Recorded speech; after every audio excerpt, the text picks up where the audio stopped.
Truth, dark, and mystery. It's the Drunk Turkey Show. Big development today in the investigation into the murders of 4 University of Idaho students. According to state and local officials and court documents, 28-year-old Bryan Christopher Kohberger has been arrested. He was arrested and arraigned this morning in Pennsylvania.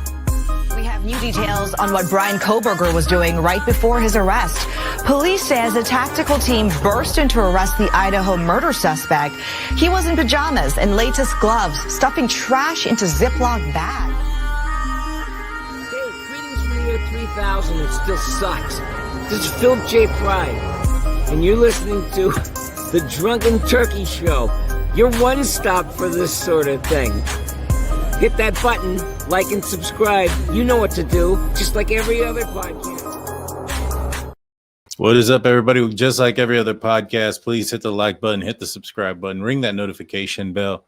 You guys know what to do. Welcome on what is it, to Saturday. Jeez, I'm already losing what day of the week it is. It's been a long week, but it's finally the weekend, so I'm finally off of work. I hope everybody's having a great weekend. We got some things to cover in the Bryan Kohberger case. Before we do, I want to remind everybody to hit the like button, subscribe, ring the notification bell. I also want to remind everybody that Steelers fans' birthday wish thing is still going on. Her birthday hasn't happened quite yet, but we'll be celebrating that here soon enough. So I want to thank everybody who's gotten her something. She's super appreciative of that. But without further ado, let's get on to today's conversation. And we have a special guest. We're going to be bringing in Dr. Vona. How's it going, Doctor? Hi, everyone. Thank you for having me. Oh, you're welcome. It's good to have you. Good to see you. Hope everything's going well. Yes, thank you, everyone, for all of your prayers and stuff. He's in a better place. Yes, definitely. And again, if you need anything, let us know. I appreciate it.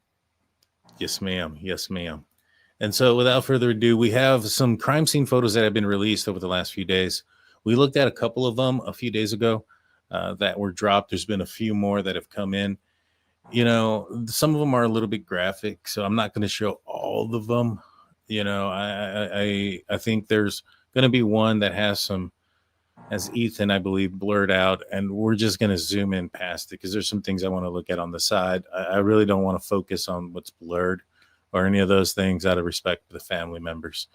But, you know, a lot of people want to know my understanding of the crime scene, what I'm seeing, the splatter and stuff like that, which I'm not the best person to ask for that, to be 110% honest with you. I'm not a CSI guy, but on Monday, we're bringing in former CSI Steve from True Crime Web to break those things down. But today, we're just going to get a reaction, kind of point out some of the things that we see and stuff like that. Have you had an opportunity to see these images, Dr.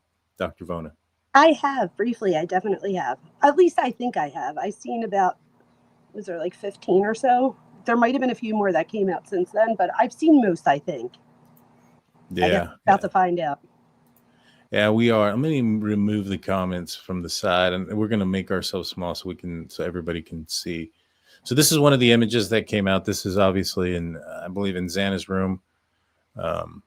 There's the rolled up $2 bill that was talked about in certain documents. Something's blurred out there. Can you point to it with your mouse? Like, will it work on the screen? Oh, there you go. That way people see. There you go. You got the $2. You have an ID here. And this is obviously off of NBC Nightly News. Go ahead. That's like normal to see a credit. Like I don't think it's abnormal to see a credit card or an ID type thing when somebody is crushing something. But I think it's also important to note that they said that there was no illicit drugs in their system, which means that this was probably prescribed. That's what I've been saying. Used, but it was probably prescribed. That's what I've been saying. And when you look at the documents, they refer to that Xana would, and again, it sucks to say these things because these are victims, and I don't really want to go into, some of their personal things like this. But she would, according to Bethany and some of the other persons that talked to officers, that she snorted the Adderall. Yep. And that he would take it. He being Ethan would take it, and this was something that they did when they drank. And as I said, I came to the same conclusion. They said there was no illicit drugs. It was more of probably an abuse of prescribed drugs that they had in there, which is why they came out clean. I agree. Now you have some what looks like blood smeared all over the bottom here on the ground, on the beer cans and stuff like that. Is that a broken piece of desk? Where at? Right above the beer cans, like see Right how, here? yeah, see how it comes down? Like if you keep coming towards our pictures, it's like a white, yeah, right, you're on it right now. You were just on it. Yeah, that right there. Is that like broken out? See how it looks like it's pulled out? Yeah, it does kind of look pulled out. Huh. I never noticed that. Oh, It could be. right. Have me on the show. There you go. Just kidding. Here are some drops. To me, this is indicating. So if we go back one, I don't know if you can see the ground here. I think this could be Maddie's room. This could be Xana's, because I think there's a picture where you can see into Xana's room, and the ground kind of looks like this as well. But there's some drops, probably an indication of somebody standing there, in my opinion, probably holding the knife. Me too. Should we explain to people why we both think that? I think that because the droplets are round. So if it was from cast off, they might be more oblong.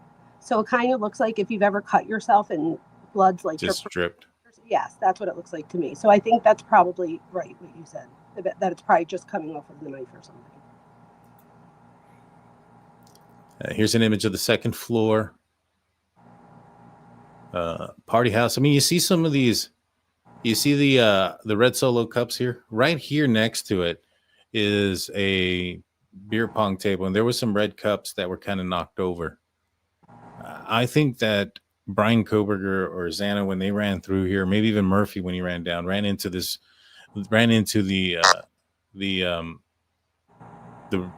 table here and knocked some of these red Solo cups off.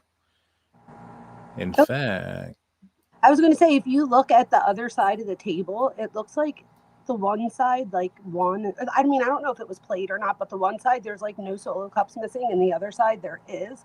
So could it also be, I've never been drunk before, you guys. I know it's crazy, but could it be if anybody plays beer pong, if you lose, doesn't everybody have to you take your cup and you drink it? So could it just be that they took their cup and walked away and then slammed it down when they were done? Because I thought about that too. Well, apparently, there's a document, and I didn't go through it all, but there's a document that lists all the pictures that they plan on releasing. There's 200 of them, or 200 plus, and on there it says that there's blood on the beer pong table. Oh. And if you look here on this cup, this could be lipstick, but it could also be smeared. That's a good call, Daniel. That looks like a lipstick. Yeah, it could be lipstick, but it's red, so just kind of wanted to point that out. Good call. So this is the one we're going to just kind of zoom in here. Now, I believe this is going to be Ethan and Xana. This is going to be Xana's bedroom. She's probably further this way.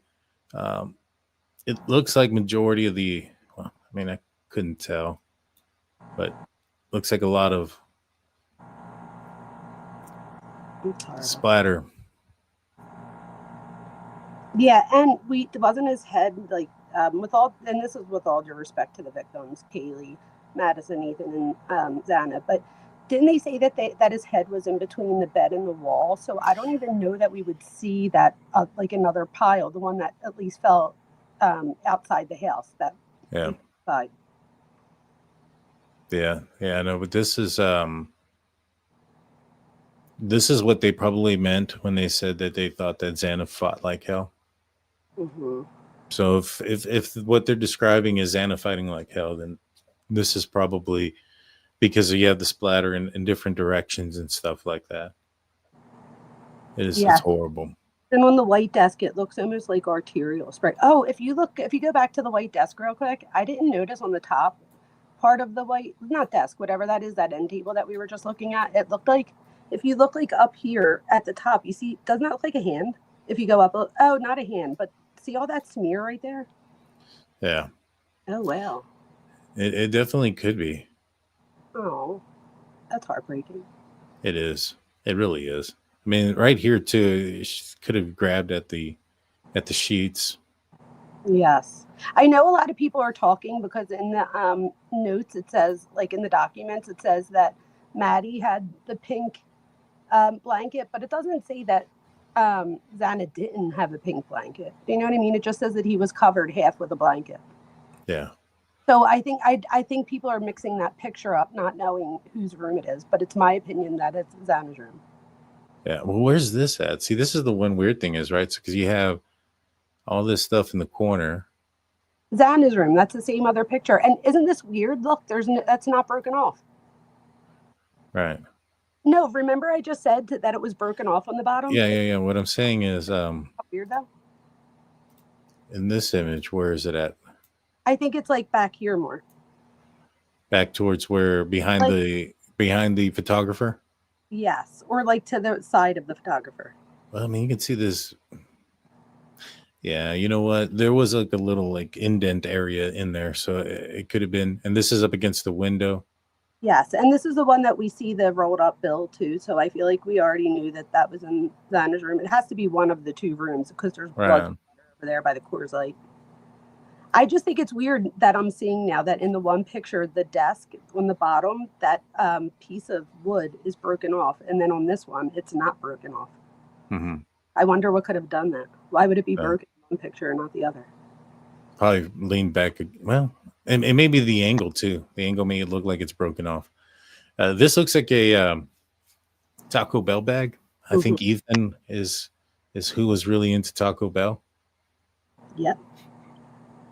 Yeah, he was. In the one documentary, they said that he used to open up all of his packets first so that he didn't have to stop eating to open them up, like the fire sauce and stuff. Yeah. Wow. Okay, and this one is, I believe, Kaylee's room or Maddie's room with Kaylee. Yeah. A lot of cast off. And that's arterial spray, I think, further down towards the pillow on the wall. Mm-hmm. Yeah. Oh, even on the comforter. Mm-hmm. That's a lot. I wonder, I know this is, with all, respect and stuff, but didn't they think that Kaylee was up in the corner? Does this photo make that? No. It doesn't seem to be the case. That she was in the corner? I don't think so. No, me either, right? I would think that's I don't know. No. I don't know. It doesn't look like there's an impression that was left back there. Like, let's just say they've already moved her from the back, and I would have anticipated more blood along the back end of the wall. This is probably more of an indication. The coroner initially said that most of them or all of them were attacked while they were asleep. At least that was the initial thought. And,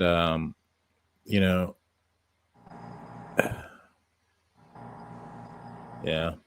I mean, but the thing is too, like if she's not in the corner, no, then it kind of changes a little bit because it seemed like he was kind of chasing her, right? And that's why maybe the ferocity of the injuries were so bad was because he was trying to silence her so quick because he had gone after Maddie and maybe she woke up. Yeah. This is sad. It seems like he just attacked her. It feels like every time the family gets answers or what they think are answers, something changes. Like that has to be so frustrating for them. Yeah. Oh, the one with the dog. Oh, this. It's unfortunate. It's hard to see in this image, but he's actually laying right here. His head's right there. Mm-hmm. This is leg. And so according to the documents, this door was already open. And this must be when they came in there. And this is how the door was found. Right. So the door was found like this, and the dog underneath because in the documents it states that Sergeant Gunnarsson had to direct somebody to close the door. I thought it said they found him in the bed. He was in the bed, and then they placed him underneath under the desk. And then it takes some coaxing to get him out. And at first, when I read that they placed him under the desk, I was like, man, they must have a crate or something, because he just, he stayed there. But No, they wanted to close the door, so it made more sense that he was just under the desk. I would think that he was, I mean, just in my opinion, it sounds like he would be on the bed, and then when they came in, he gets scared and he goes under the desk. I don't even know how I would coax my dog under a desk. Oh no. But like this kind of tells you, so if you're Bryan Kohberger and you're entering into this room, you're really going to have to open the door and turn in to see if somebody's in bed. That is true. And so if he's just touching things and leaving the door open, you know, one of the things that I've always wondered was maybe Kaylee was the target, right? Now, there's a few things that kind of what's the word I'm looking for? Muddy the waters there, because there's some other things that we know. So we know that Xana's on TikTok till about 4:16 a.m. And I know the PCA says 4:12. We've looked at the documents. The warrant from TikTok came back on April of 2023, and on that one said 4:16 a.m. is when she's on TikTok. And so it makes a little bit of sense when we find out that the audio with the noise from the next door neighbor's house starts close to about 4:17. And so that told me that whatever, you know, something interrupted Xana's TikToking, and that she went upstairs. Dylan hears somebody going upstairs, then coming downstairs with Murphy. So that told me that was Murphy that interrupted her TikToking, because in order for Xana to go upstairs with Murphy would have had to have come downstairs and interrupted that. And so to me, if Bryan Kohberger went into this house and he got in there, you know, from the Linda Lane footage, he's parking back there just before 4:08 a.m. You know, let's just say it takes him a minute and a half to get in the house and change. You know, he's in there by 4:10. You know, that's a 6-minute difference between the time that he's into the house and Murphy is interrupting Xana's TikToking. And so that's a long period of time. So for me, it felt like if he went up the stairs and opened Kaylee's room first, you know, I would have assumed that Murphy would have gone downstairs and interrupted Xana much sooner than 4:16. Me too. You get what I'm saying? I always thought, what about if Kaylee was like in her room with Murphy, hears something going on in Maddie's room, and goes to investigate? The chief was asked about that, and to me, I thought that was a possibility, but I didn't think so, based on some of the things that were said. And I had said, I'm pretty sure we're going to find out that some of the stab wounds went through the covers, and so she was underneath the blankets, and since she was on the inside, it made it unlikely. And sure enough, that was one of the things that because they said that they believe that they were asleep in the room. I was like, if they believe that they were asleep in the room, it's because there's some evidence that she wasn't like on top of the cover. She was probably underneath in her pajamas and things of that nature that made them believe that she was asleep in the room already. And sure enough, that was exactly what the now chief of police for Moscow Police Department came out and said. And so, yeah, they don't believe that be the case. Maybe at one point, Kaylee went to bed in her own room at one point, but before Bryan Kohberger made entry into that house, she had gone into Maddie's room and gone to bed. It's so sad. Now, what we also do know is that Murphy, when they got in there, he was found on the bed. And so I would assume that's his normal thing to do. So let's just say that if Kaylee went to go sleep in Maddie's room and Murphy was left in Kaylee's bedroom, he probably went to sleep on the bed. It seems like, you know, that would be his MO, so to speak. And so to me, I felt that if Bryan Kohberger opened that first door, you know, even though he doesn't want to touch things more than once, it's pretty crazy to leave the door open if he sees a dog on the bed. That is true, because the dog would have ran downstairs. You're right. Much sooner. Or I mean, even if you open the door and you're in the house and you're not supposed to be there and you see a dog, don't you think you'd close it? Yeah. Do you think the dog didn't bark at first or whatever because he like maybe knew of Bryan from being out in the back? Like, and again, this is just my own like speculation, but from some of the documents, it makes it sound like it doesn't say he was lurking in the background, but it says that there was like noises and like more than one person and thought there. So could it be that he was like, and maybe that's why he spared Murphy too, is because he like built a relationship with him. I know that sounds ridiculous, but that could be very possible, because maybe why else wouldn't the dog bark? Well, I think if the dog was behind the closed doors, he may have heard what was going on, but may not have completely understood what was happening. And I wouldn't be surprised if he was at the door, kind of going back and forth. That makes sense. I don't know. I don't think that Bryan Kohberger actually had a relationship with the dog prior. Even though all those things are said, those type of dogs shed a lot of hair, and I think it'd be very difficult, even though he was able to get out a lot of stuff, to not find a hair in his apartment or any of those things. It's already kind of tough to imagine. You know what I'm saying? You're right. What he was able to do, but to add in multiple interactions with the dog, that would make it even tougher. But it's a possibility. To me, I think that Murphy was a puppy. He was scared, and he ran downstairs. I think, me personally, I thought, all right, Kohberger went into Maddie's room, saw two people there, was fairly upset that there was a second person there, and took out his frustrations on the second person, because that was not part of his plan. I don't think he knew who that person was. That person could have been one of the other roommates in the house. That person could have been a sorority sister of Maddie's. That could have been a relative of Maddie's visiting. That could have been a number of people. And so, to me, his target had to have also been Kaylee, because if he's walking out of that second floor or that third floor after committing this crime with these two young ladies, there is no purpose in opening Kaylee's door. Mm-mm.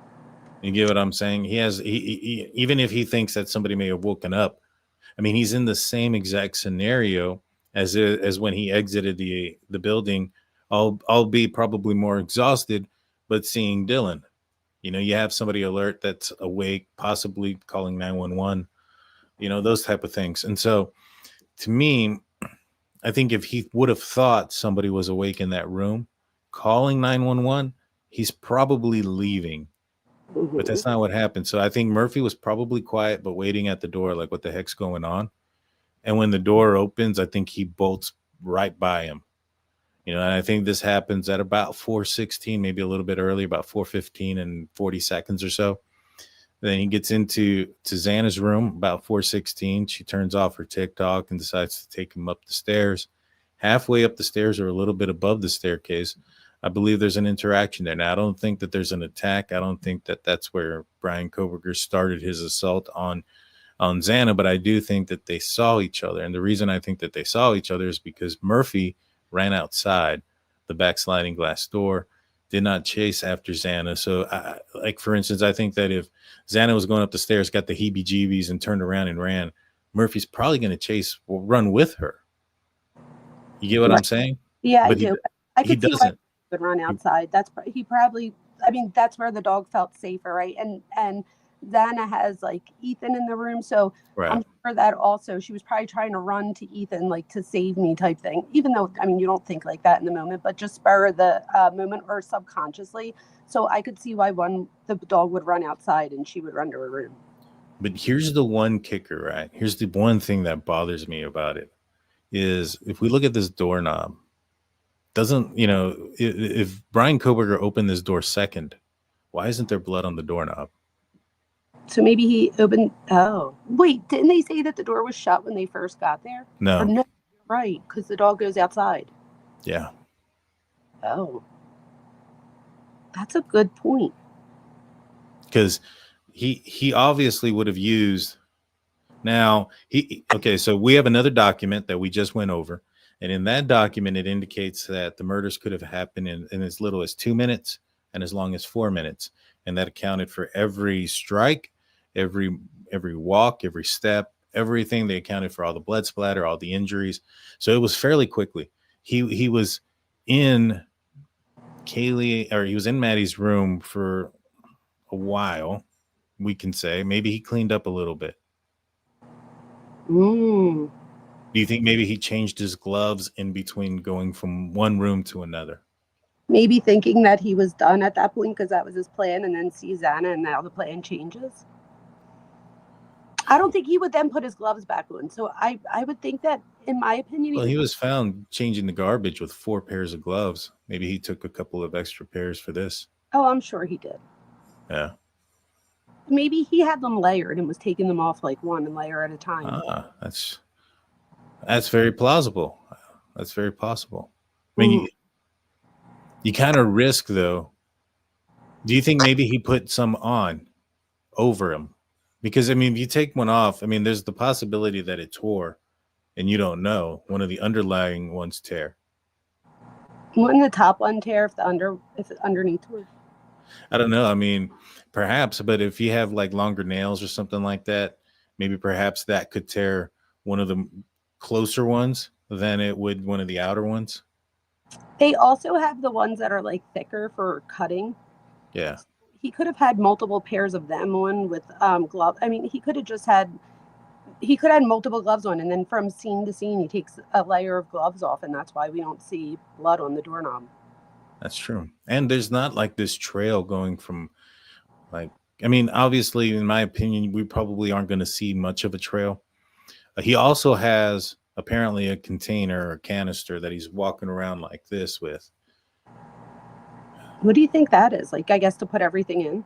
Probably. I mean, if he is changing his gloves or putting different gloves on, you know, he may be putting them in that canister. I was thinking maybe he had like a fanny pack on, because Dylan says that when she sees him, they said she puts her arms out and then comes in like this, almost like he's like, so I'm like, what if that was like a fanny pack and he was putting stuff in that? So he could be hands-free. It could be. But I mean, it sounds like, according to what Dylan saw, that he was carrying this thing with both hands and that something was sticking out of it like an arrow. And so we can, I mean, obviously assume that that's probably the knife. He probably rolled everything up and then was carrying it out. Rolled it up in what? His clothes. He probably. So you think he took his clothes off in Xana's room? Yeah, he could have. And that could be why he doesn't do anything to Dylan, because he doesn't want to risk. Like, what would he do? That wouldn't be part of his plan, to get another layer of clothes dirty. So, or it could just be that he wanted to make sure he didn't trip over the step, because if he trips over the step, then he adds DNA, right? So I feel like it could be so many things. And unfortunately, in this scenario, because of his personality disorder, I don't think we're ever really going to know the truth, because even if he tells us someday, how do we know that that's really what it was? Do you know what I mean? That's the one thing that's annoying. And AZ, I think it went over your head a little bit. What I was talking about is a container to hold everything, you know, gloves, knives, everything, as he goes from one part of another, and eventually his clothes too. Sorry if it went over your head. And so, you know, to me, I just like that he's holding. Remember, she said like it looked like a vacuum attachment. Could that just be the knife? Like, if you look at the one vacuum, that's what I'm thinking it is. With. Yeah, me too. Yeah. She just isn't thinking that that's what it is, because she isn't thinking that there's somebody in her house right now doing that. Yeah. Yeah. I just felt like, man, there would be there should be some, if this is the second door.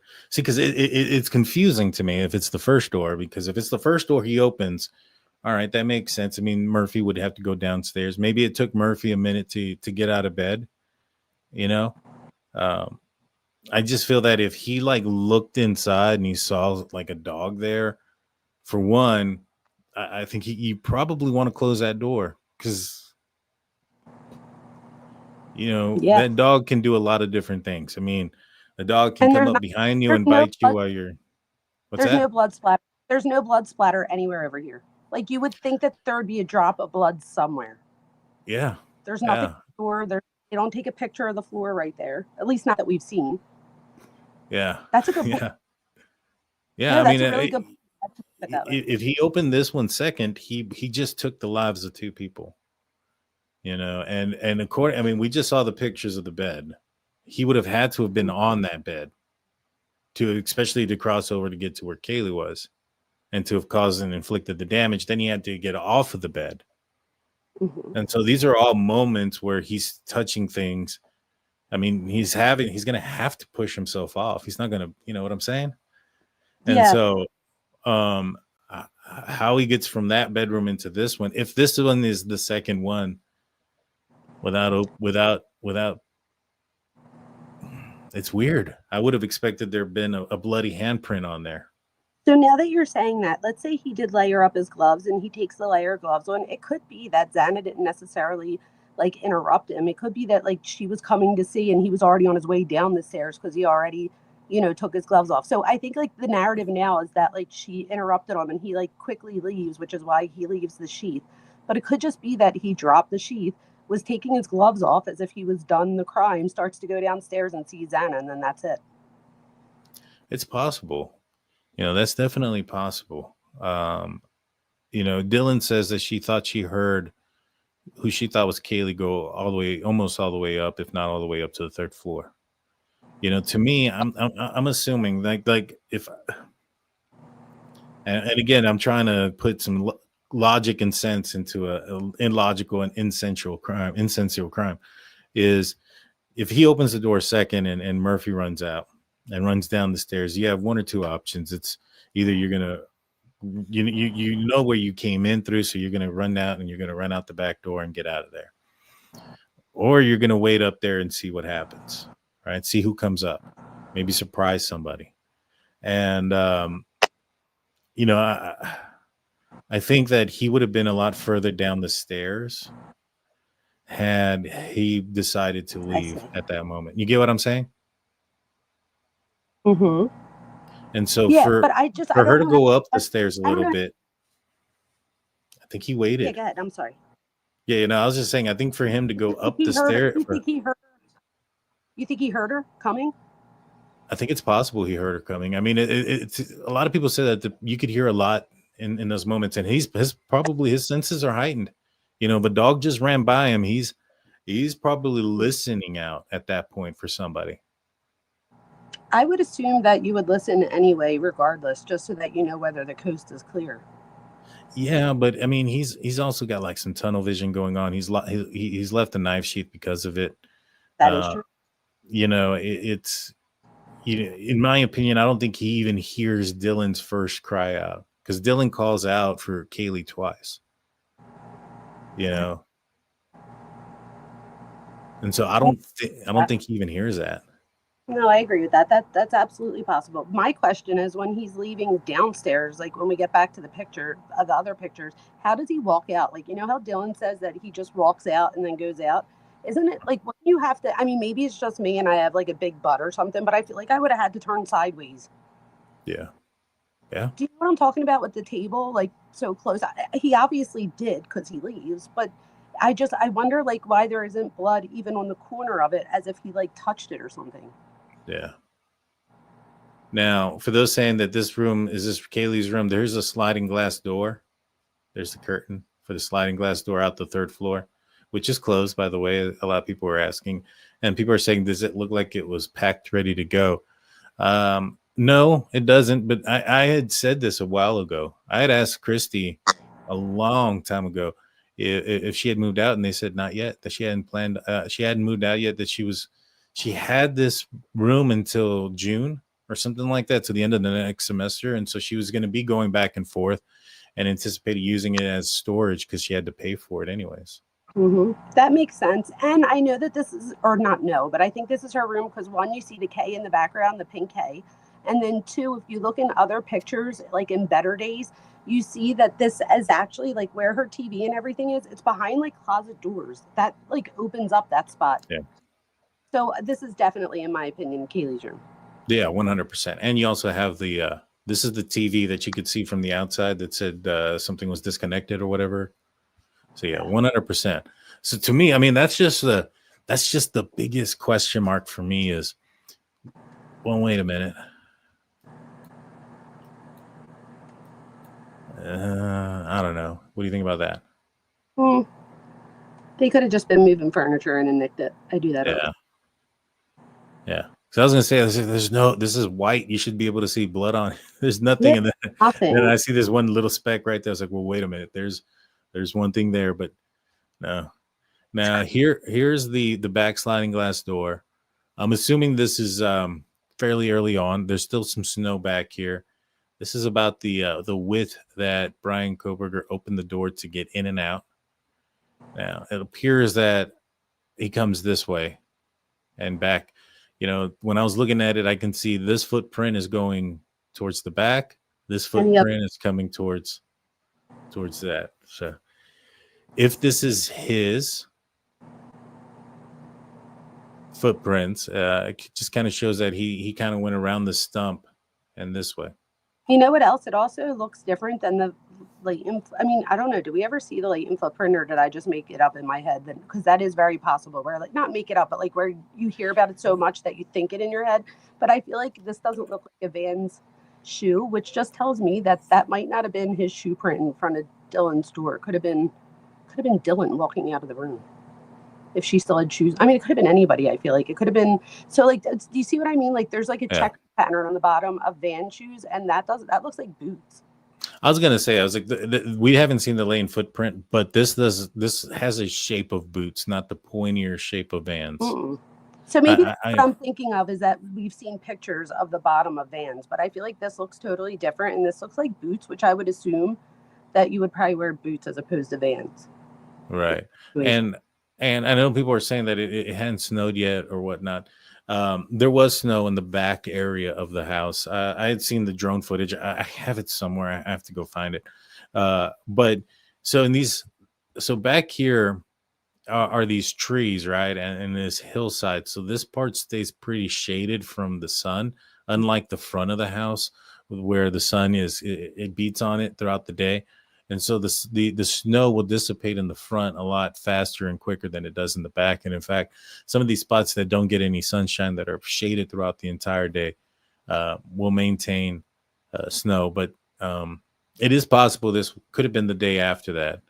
I was going to say, so being from where I'm at, and we get snow sometimes too, it could also just be that they shoveled over here the walkway. And when you shovel, you usually put it on top of other snow. So even if the snow was all melting at the same rate, the other snow would take longer to melt because it was on top of. Like it made a path to walk. Yeah. Mm-hmm. Now this one's definitely Maddie's room.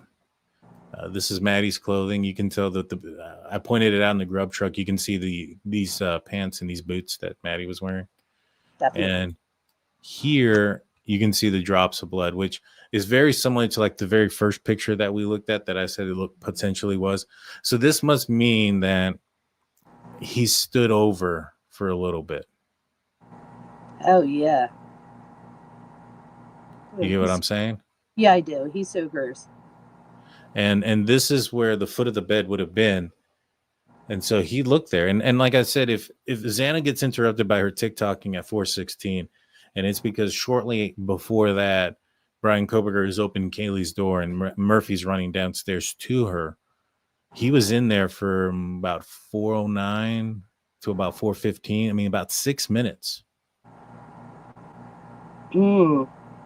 And it could have taken out. Now, they said that it would have taken him 2 to 4 minutes to complete all 4 murders and account for all of the steps taken, the walking, going up and down, all of the injuries, all the blood splatter, all the wounds.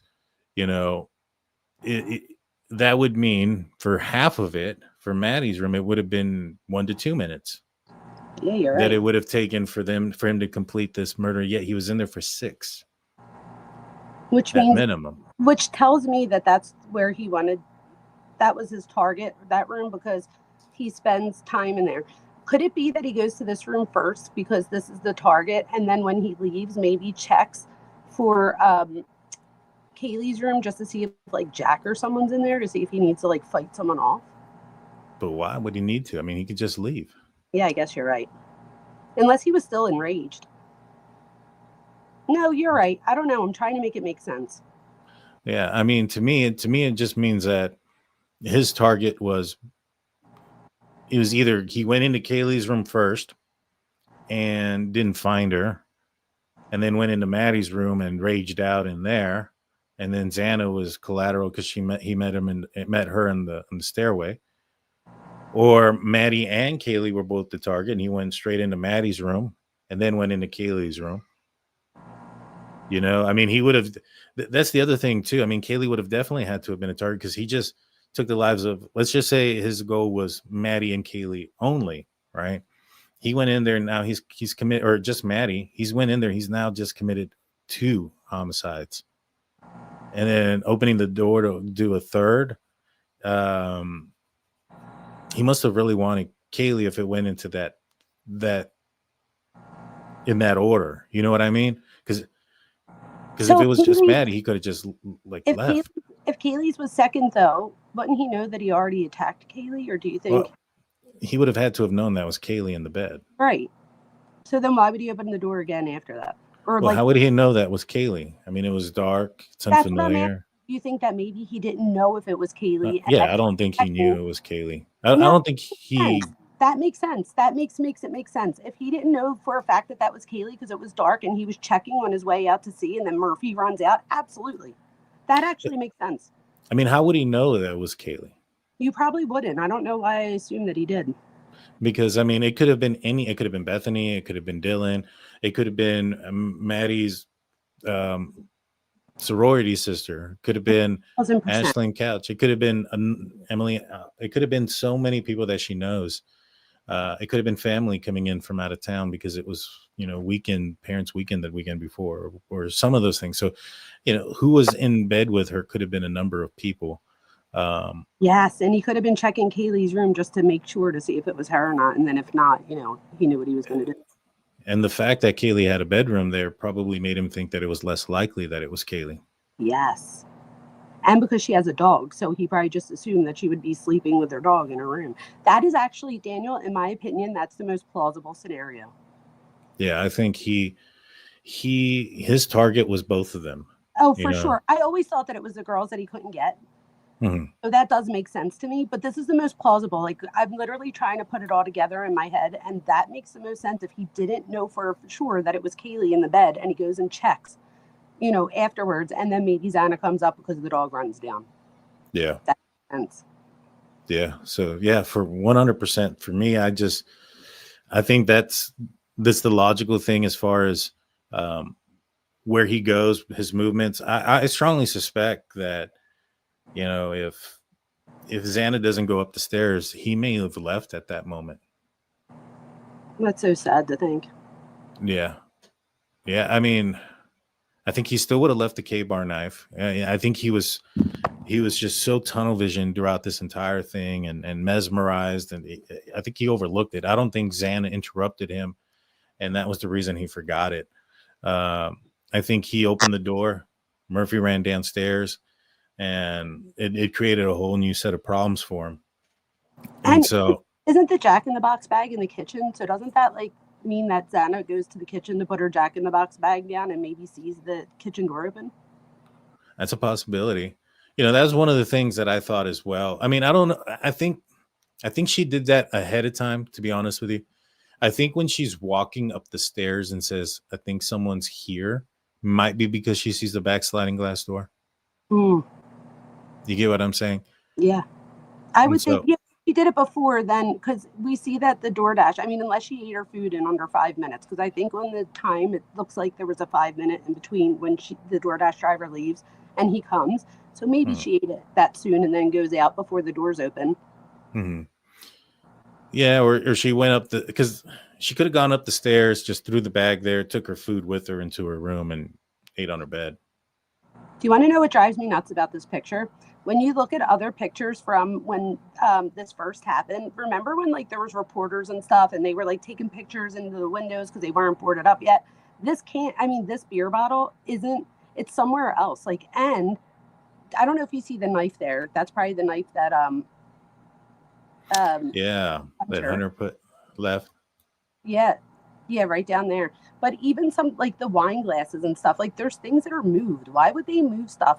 This is one of my questions I had for you. I was thinking of questions. Why would they? I don't know if you know this, but why would they move stuff off of a counter and gather it all on another table somewhere? Probably because of the sheer amount of stuff. I wouldn't have. To the evidence bag. Yeah, no, I agree.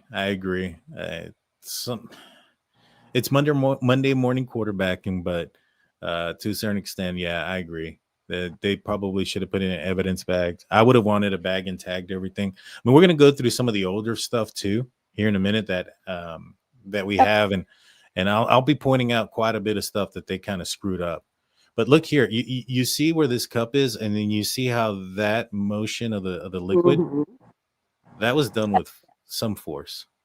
I see that for You sure. get what I'm saying? Yes, for sure. But see that how small that is? This is after the crime. So how the hell, like, I guess he goes sideways. And well, I think he bumps it and going in and or out. And if there's no blood on it, like on the side as he bumps it, then does that mean that he gets changed before he leaves? Do you think that maybe a glass fell and that was the loud pop that Dylan heard? It could be, but I also think, couldn't it be the DoorDash driver taking a picture of the thing? Like maybe something falls. I don't know. Like, you know, when there's creaks in your house or something falls and you're like, oh shit. Like, could it just be that she hears? I mean, unless she really thought it was a pop, yes, that could have been something falling off, but it doesn't break or we would have saw the broken glass. But I thought that maybe that would be the DoorDash driver taking a picture of the food because she does leave it on the front, out front. So I know they have to take a picture after they drop it off. So I was thinking maybe she saw the flash of the picture. But I don't flash of what picture? When you get DoorDash, when they drop it off, Oh, the picture at the door to show that they dropped it off so that you can't call and be like, they never dropped it off. I want my money back. So could it be that she saw the flash of the picture and now, like you said, play Monday morning quarterbacking? Is she now looking back like, oh my gosh, was that something more sinister type thing, not realizing that it might have been a picture from DoorDash? it could have been. It definitely could have been because her bedroom was right behind here. This is the stairway going into the second floor. You can tell because of this right here. This isn't the stairway going into the third floor. But check this out. This is a Jack in the Box cup. You think maybe she ordered something, it was watered down. It's just, why would you just, I don't know. There's cans here. I don't think it's relative to that night. I strongly doubt it that she put. But why would there be a straw in it? I don't know. And I know some folks were looking at this. I don't think this is blood. Me either. This looks kind of dark, and it's also because if it was like that amount of blood and that was the because the blood that was in question from Ann Taylor was on the handrail. It wasn't on the stairs. It was on the handrail between the second floor and the first floor. And if you had blood here, and if this was blood from one of the victims, then you can say, hey, the perpetrator walked down the stairs. You have something to implicate that, and you would be able to implicate the DNA on the handrail, and then bada boom, bada beam, you got your third party suspect. But they couldn't get that done. So they couldn't get that done. That tells me that's not blood. That's probably mud. Yeah, I agree. But that cup messes me up with the straw. Yeah. So this is Maddie's their bathroom. There's a a mirror reflecting back into the hallway, and you can see some folks walking in and around. The entry point. I believe this is Dylan's bedroom. I do too. I think there's eyebrows or something if you look over, and I think she was in the drawing room. There's the pictures of the faces and stuff that they showed. Yeah.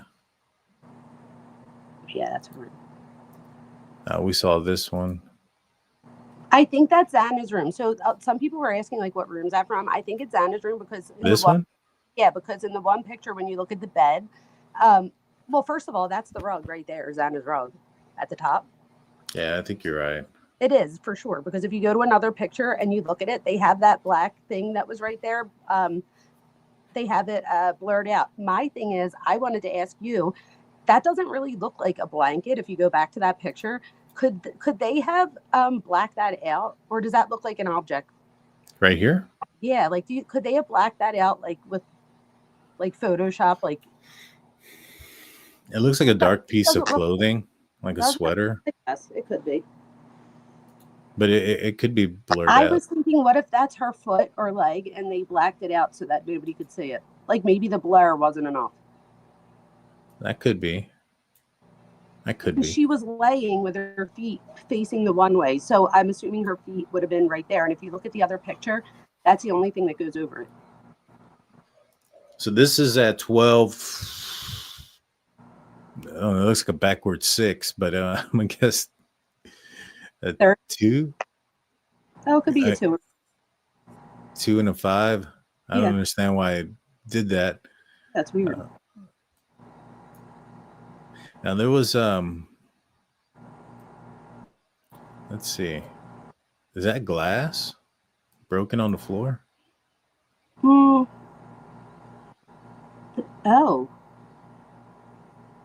Oh, I see that. That could have been the crack that maybe Dylan hears. It could be. That looks like glass, Daniel. I didn't notice that before. That does look like glass. But where does it come from? It doesn't look like there's anything up on the counter that... Oh, I guess if it fell. Yeah. I guess it could be something like that. Now, look, this is before they knocked down. This is a picture beforehand. So this must have been how they found the scene. Mm-hmm. Right? If that's 12:25, this is about 25 minutes after 911's been called. So this is shortly after. And in the images that we've seen, this pot has been knocked down. So it's still up there. And this makes more sense because it looked like they moved it back. It sounds like she just came and just dropped her bag here. Mm-hmm. And yeah, I mean, I don't know. This kind of looks like glass to me. It does to me too. You know, it's sad that there's a sign that says this is our happy place. That's so sad. I know. You see at the top of the window? Yeah, I do see that now. I want to say thank you to Reverend Robin Newton. Warning label Nina come in with one all over the place. Drunk Turkey Show membership. Alley Books member for 11 months. Sirius Black, a member for 18 months. Thank you guys. Maggie Hayes, a new membership. And GSU PM coming in with a $10 super sticker. Thank you guys. You guys rock. So this is the hallway. Yeah, it's possible because look, there's that black sweatshirt. Then he must have stood here for a second too,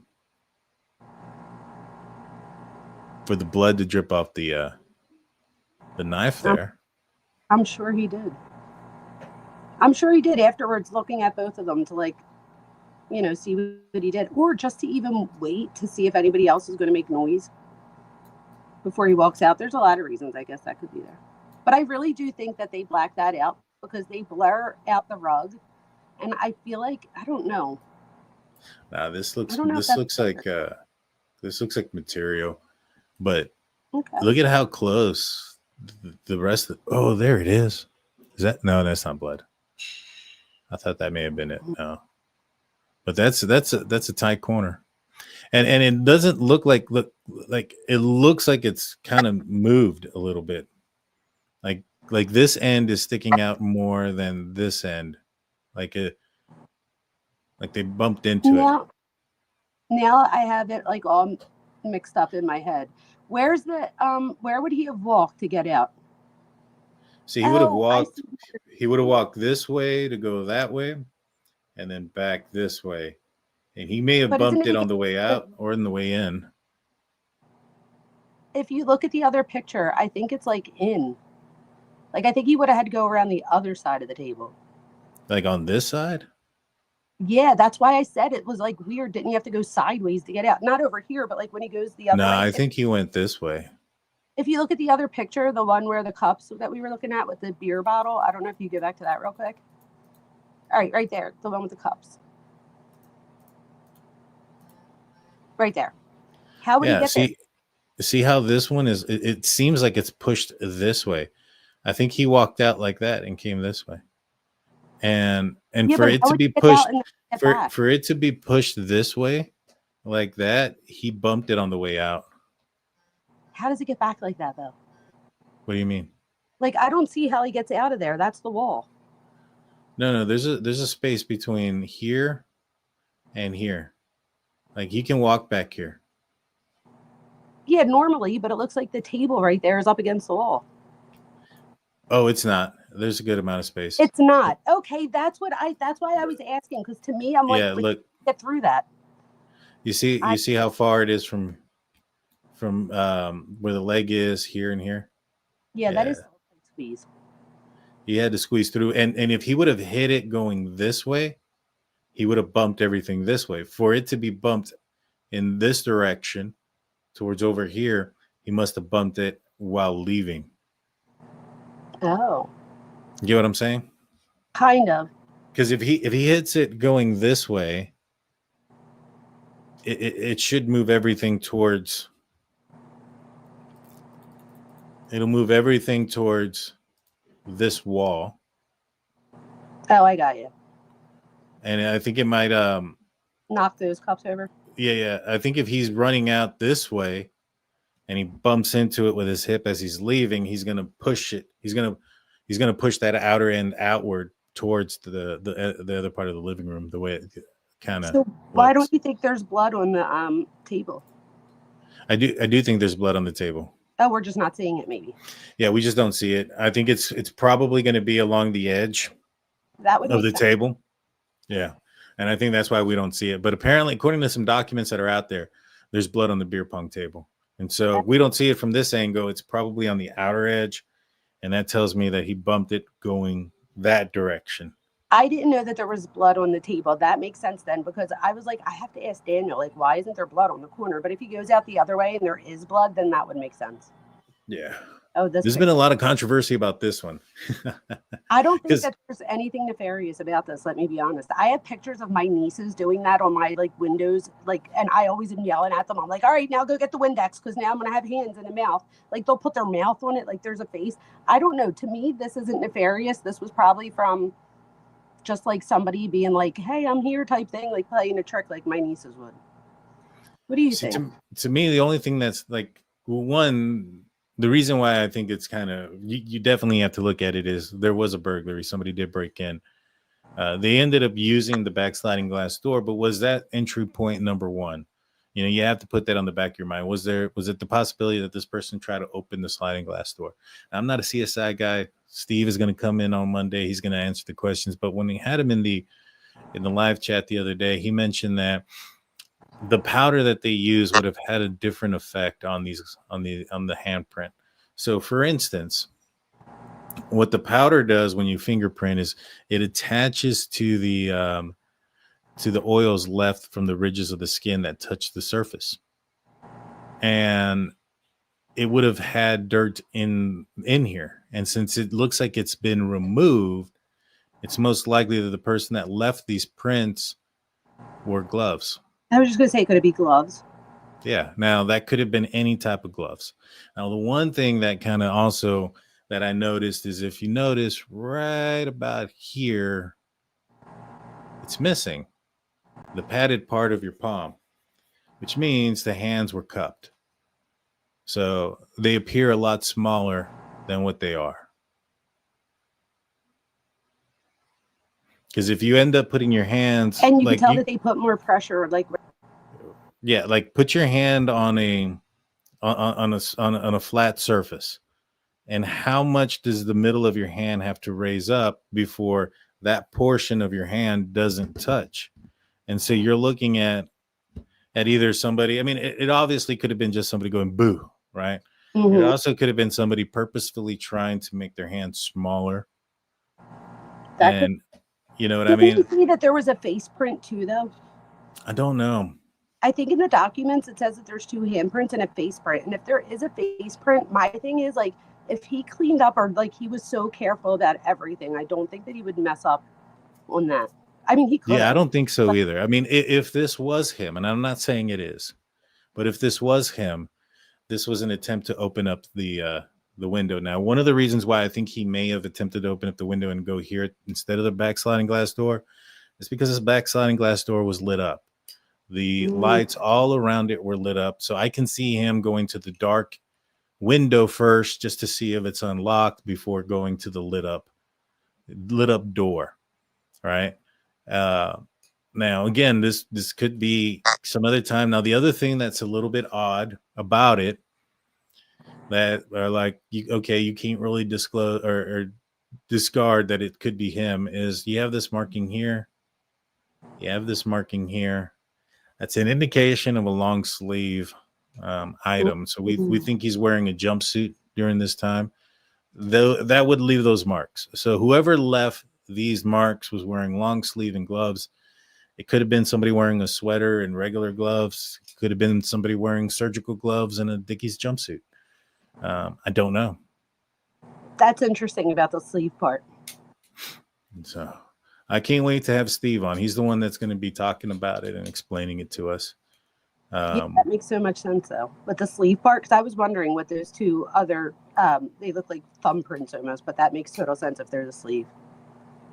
Which would mean you'd have to push some pressure, right? Because if your sleeve's going to indent, I feel like if you just like grazed it, it might not, but I feel like there's an indent there. So maybe somebody was trying to like lift up when they put their hands on. Yeah. That's interesting. It could be. It definitely could be. I mean, it looks like somebody cupped their hands on top of it. That could be so that they can give the indication of a smaller handprint. It could have been purposefully done. I mean, he could have gone up to it, thinking about the whole, if the glove don't fit, you must have quit. I go and put my hands like this and make my hands look small. And if they end up finding me. That wouldn't be odd for him because he not steals, but he takes from many. Yeah. Right? So that wouldn't be odd if that was the case. That's true. Now, here is a door with a blood spot. If this is Kaylee's door, which I can't say it is or isn't, it could very well be. I would assume it is because Xana was kind of close to the doorway, and I would assume there might be a little bit more blood in this. Could this be an indication that if there is blood on Kaylee's door, that this was the second door? Now, this is just a small amount. Why do you think it's Kaylee's door? Because I don't know if it's Kaylee's door. Maybe it's Dylan's door. I was thinking it's Maddie's door because the very next picture when they were all together is this picture almost, but like the door's open and you could see her stuff. And if you line up the blood spatters, they match. I think. I could have been a different picture I was looking at and I just didn't see it. But I thought this was Maddie's door. I don't know. It's weird because it's not elongated either. Yeah, isn't that weird? So it's not like gravity dropped. Because if it was falling due to gravity, it would make a little teardrop. Yeah, that was like flipped or something on there. That's interesting. I don't know whose door it is, but what if this is like Dylan's door? Oh my gosh. Oh, could you imagine? Then that means he didn't try to skip her. The door was locked when he went to check it at one point. Oh, that would be crazy. Or I don't know who's doing, because it's I don't know. I mean, I don't know when they discovered it either. There's no timestamp on it. Maybe you are right. Maybe it's from right here or something. I think it's the top of this door. I think there's another picture like after this, and like you can like. But that was look. Could that be it? That other's part on the door or no? It's kind of close to the frame. So it would be, maybe this one. I think it's this one. There you go. Yeah. Solved. This one. Whose door is this? Is this the same door? Yeah, I think so. Because look, you could see the two little spots. Oh, yeah, right there. True story. Which that says to me, though, if the door's shut and then it's open, was the door shut when they got there? No, the doors were all open. Why would they shut the door? Like, what would be the investigation point of that? No idea. That's a good question. I have no idea. But there's a document that says when they were referring to Murphy that all the doors with the decedents remained open. Yeah, so why would you shut the door? I guess maybe to get in so Murphy doesn't go in? Maybe. It may have been under a second review. Maybe. I'm thinking maybe when they're trying to coax Murphy out so that he doesn't run into that room. Yeah. So these are some pictures that were taken early on, like very early on. As you can see, you have the lights on out here that I was talking about. You have the blood on the back of there. You have the snow on the ground here. This is another day. Here you see everybody's wearing their booties. Mm-hmm. Sounds funny when I say it. See, this is how it would have been lit up outside of the stuff inside of the house. I mean, all this would have been turned off. But as you can see, I mean, it would make sense somebody to check one of the windows first before going underneath all these lights. After seeing it like this, I agree with that. You know what I'm saying? I mean, it's pretty lit up. Yeah, it is. Dude, how ballsy is that? Oh my God. And this would have been the same window. And look at how much darker it is. And there's different stuff on the table. That is so annoying to me. Yeah, well, this is probably a few days after, and they've started to clean out things. All right, I hope so. Close up of the actual blood that was dripping from the house. I think what wall would that be in Xana's room? Isn't it the? Do you know what wall that would be in Xana's room? Yeah, so if you walked in, you know how it was blurred. You walked in, it'd be to the one to the left. That's what I thought. Okay. And that's where Ethan was. You see how in the back there was a little bit of snow, and how in the front there's hardly any. Mm-hmm. And what we watched for the first few days, a lot of it, like the media was out front. So I could see why somebody could be like, there was definitely no snow. And then somebody else be like, yes, there was. Like, you just didn't see up back. So that that day was horrible. Yeah. This was them removing some of the items, and you can see where there's a large amount of stains. I couldn't believe that. And I mean, they just threw them in the bed of a truck. Now, they were encased in this cloth. The see-through tarp? The what? See-through tarp? Yeah. Yeah. Tarp. This is Bryan Kohberger's apartment. These are the stuff that they took out of his home. There's his computer.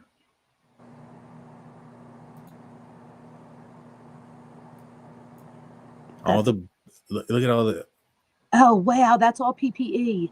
Yeah, exactly. Oh, my gosh. Look at all the stuff he had in his house. Maybe he is a germaphobe, but I don't know how you're a germ. I don't know. He's going to have a long life in jail. Yeah, he definitely is. He's got some people in hazmat suits. This got a drone going up. So you can see there's the bottle. There's the cup already knocked down. Where did the bag of chips come from? Is that chips? I don't know. I just noticed that too. They weren't in that other picture. No, that's what I mean. That's what's annoying about this to me, because it's like, why isn't this stuff going right into an evidence bag? I don't know. This was in. So this appears that this is probably from a leg. You know, this is probably after he has climbed over on top of Maddie and Kaylee.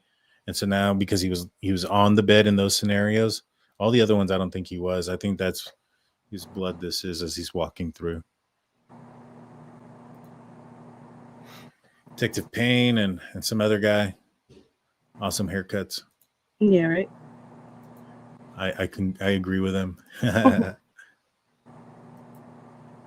There's Ann Taylor and her assistant. See, this guy was inside here without his booties on. I thought that was. And look at where he's at. So he may be the reason why there was boot prints going way out there. Oh, that would be like infuriating. I would be so pissed off if that was the case too. Did you see the thing? I think it might be this guy, or another security guard, but in the one like a YouTuber goes up and says that he's like, I forget who he says he was, but this dude, like the security guard, like takes him through the back and all, like almost as if. Oh yeah. That was Frig. That was some news team, but that was they'd closed down for a minute. But yeah, he did take him behind the scenes, so to speak. Oh my gosh, that was crazy. Yeah, now there was some things about this that really upset me when I was going through these pictures the very first time, because I've had that's all of them. Like, man, I thought I had some more. And like, for instance, right here, they used the stools inside to make sure that the door was closed. That's infuriating. If they have somebody there 24/7 watching it, they don't really need that, right? Because there should be somebody there 24/7 making sure nobody goes in. But here's the problem with that I have more so than anything else, is that is the exit point. We know that's the exit point. He just ran by those items. He would have had just committed. Let's pull this up real quick. He would have just committed a quadruple homicide. And so look, this is why a lot of people think there was no snow, because there's hardly any up front. There's all the media and everybody there. But you'll see where there's police officers directing traffic over here. But as you can see further on in the back, there is. But up front, yeah, it looks completely empty of snow. But the further back behind the place, you get more. And this is when Idaho State Police arrived. They're doing their thing. You see there's police right here. They're blocking off traffic. Did we ever find out where the cowboy people came from? The ones that they called the cowboy investigators? I suspect that those guys were the covert FBI agents. Remember, they were talking during one of the court hearings that they were wanting to take the camera off of certain people. Gotcha. One of the persons that that prosecution asked for was for some FBI agents that work covert. I felt like those were probably them. That makes sense. Yeah, but yeah, 100%. You know, there's, like I said, there's a lot of things, and I think we'll be able to see here and what I was pointing out, if I remember correctly. And thank you, Warning Label Nina, for sending this to me. You see right there the way the stools are? Yeah, they used it to keep the door shut, right? Yeah, like that pissed me off because he's running out. He was already exerted himself. If he's sweating or if he's anything, the likelihood of him leaving DNA behind is on his way out, which is the reason why. And I said this a long time ago. I said this when I first saw this 3 years ago, almost 3 years ago now. When I first saw that these stools were there, I was like, look, the likelihood of this person to leave DNA behind is on his way out because he's exerted himself. He's sweaty. He's already done everything. You use the 2 pieces of evidence that he would have had to have ran by as props to keep the door shut. And I think that was stupid. I'll be honest with you. I thought it was stupid then. And, you know, we found out later that he leaves the back sliding glass door open. And I tell people then he's leaving the glass door open because that's his entry and exit point. It's the most likely logical place he's going to leave DNA behind because he's already exerted himself. If he left the back sliding glass door open, it was because he was knowledgeable about DNA and didn't want to leave his DNA behind. And I said this like almost 3 years ago when this crime happened. And yeah, that makes sense. That makes sense. Did you see the document yet that it had like the swabs and everything and the refrigerator breaks? I read all of these documents, right? And I was like, oh my God, did Daniel see this? So there's a document and a refrigerator breaks and the oh yeah, right. But did you see all of those things that were in there? So my thing is, like, if this went to trial, would all of that been contested? And it was literally everything. You could tell because it was 4 different people's, like, everything. It was like right fingernail, left fingernail, and then down a little bit, right fingernail. I'm like, oh my God, would they have been able to be like, you know, all of this is now contaminated? Because they had to move it all to a different refrigerator. I would have challenged it. I think it would have been challenged in court, you know, and I would have, I don't think they would have gotten it thrown out, but I think they would have challenged it. They probably would have brought in their own experts to kind of testify to the fact that of how that could have had an effect. But I think fortunately it was so late that a lot of the work and the tests had been done on all those things. And so like all those things would have been documented. You know what I mean? Because I think it happened late, but even more so, they ended up giving Dylan property, and then that was evidence and had to go back and get it back. That was crazy. And the thing is too, so I'm aware of some other stuff that I haven't shown, and I'm not going to. I have seen part of some of these items that were in the crime scene that were given back to the families. One of them was some pairs of shoes and some of the furniture. But the shoes that I saw were Ethan's shoes, and there was blood on them that were consistent with somebody coughing up blood. And so, you know, I had been saying, and I've been telling people, I was like, hey, look, Howard Bloom says that somebody got their throat cut 100% based on the information that I've seen, that was what it was. And we saw that. I actually sent it to Steve from True Crime Web. He looked at it. He's the one that actually determined that it was from blood being coughed up.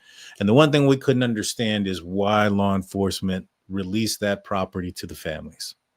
No, that's heartbreaking. Even when you have Steve on, but it's evidence. It's evidence. And even the trash can, didn't they say that they got the trash can back and they didn't even look at it? Like, there could have been evidence in that. Yeah. There's so much that they dropped the ball on, in my opinion. And Steve has a right to be very to criticize them, to be critical of them, and I understand why, and I agree with him across the board. I mean, they were chasing down this. They really were thinking that this was some sort of Mexican cartel thing for the longest time, until the FBI came in and slapped him with the truth. I agree with that. And I'm like, what part of this screams out? You find a rolled up $2 bill and some crushed up Adderall, and you think that this is somehow affiliated with drugs? Are you freaking kidding me? No. And then people were thinking because of like parents and stuff. I was like, that's not how it works. They would go get the parent, not the kid. Like, it just, the whole thing never made sense to me. And they usually take credit. There's a message, and usually the message is loud and clear. Yeah. And it's like, we did it. Hello. Yeah. Why? So I never agree with that either. And even if there's not, like, what they'll do is they'll send somebody and they'll take responsibility for it so they can get heat off of them. It's a common tactic that the cartels did. There was a situation where these people in North Carolina, or from North Carolina, went to Mexico, ended up getting shot up. I think 2 of them died, or 1 of them died. And the cartel ended up sending somebody over saying, hey, this is who was responsible for it. They did it, not part of this. We don't want any problems. Here are these people. Now, the heat was on the cartel. So if the cartel had something to do with it, heat coming back, it's bad for business, right? To have police looking at you like that. Mm-hmm. And so, I wouldn't be surprised if there was something they would have, like, and it sounds weird to say, but turned in the guy and said, hey, this guy did this. Even if it wasn't the real guy, you know what I mean? Just so they can get the heat off of them. Yeah. I've seen it a handful of times where the cartel will send somebody and everybody's like, yeah, I don't think that's actually the guy that did it. But this guy's claiming he did something, and they probably paid his family fairly well. And he's going to go to prison for somebody else. So that way they can also take the heat off of their activity and stuff. So those things happen. And people have to remember, these are like young adults. They weren't, they didn't have a whole lot of experience with a lot of stuff. Like, didn't Dylan just celebrate her 19th birthday like the week before? So I think a lot of people have to keep that in mind. Like, I know that it's hard to remember when we were 18 or 19 years old, but even if you have a kid, a grandkid that's around that age, like, if you put them in this situation, I wouldn't expect my 17-year-old to know exactly what to do. And I would also expect that she wouldn't understand or wouldn't think that it was something so nefarious in that situation. Like, that just makes sense to me. So I don't understand how it doesn't to others. Yeah. Yeah. Huh. You know what? Let me see.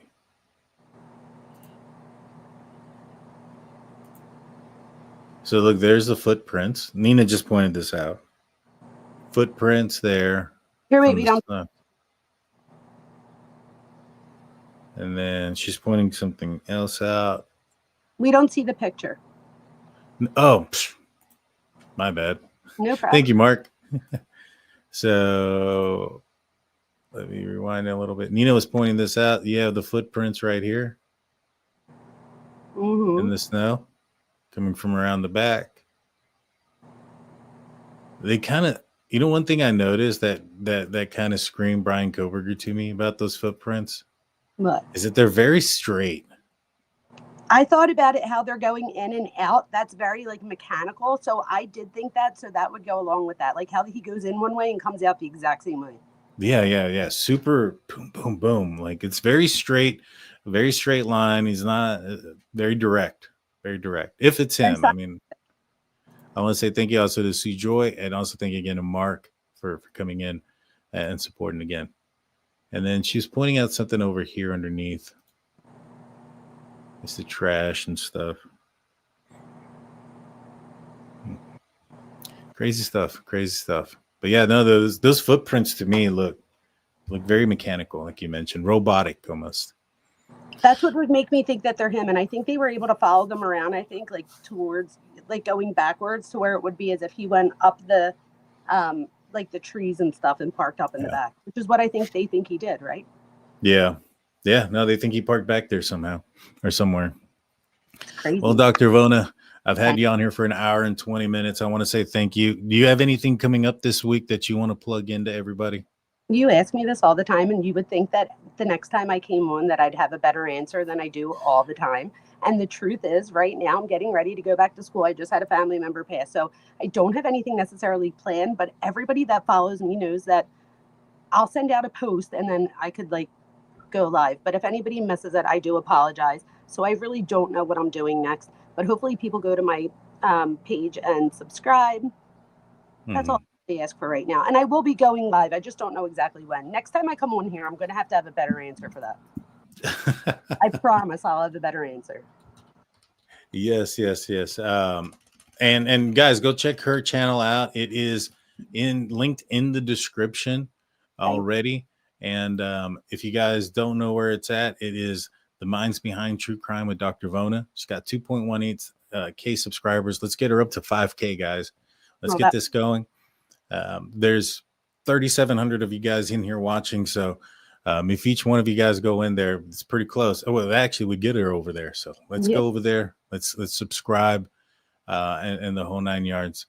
Until probably Monday when I have Steve from True Crime Web. I'll see you guys next time. Y'all be safe. Have a good weekend. And go Steelers. I'll go Eagles. Don't listen.